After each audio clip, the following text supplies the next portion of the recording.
தம்பி, உங்க முன்னோர்களை நல்லா வேண்டிக்கங்க.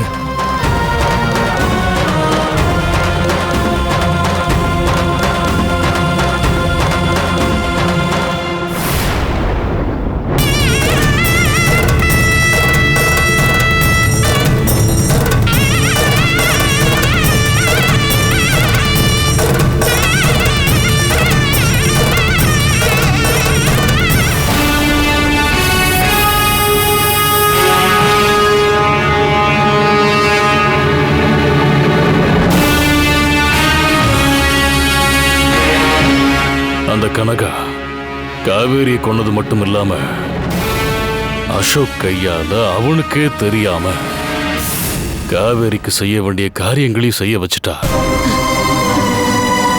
அது மட்டுமா பண்ணிருக்கா?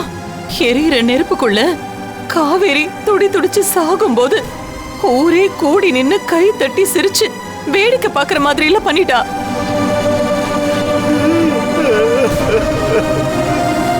அந்த கூட்டத்துல நாமளும் தானே நின்னுட்டு இருந்தோம். காவேரி சித்தி துடி துடிச்சு நம்ம முன்னாடியே செத்துக்கிட்டு இருக்கிறது தெரியாம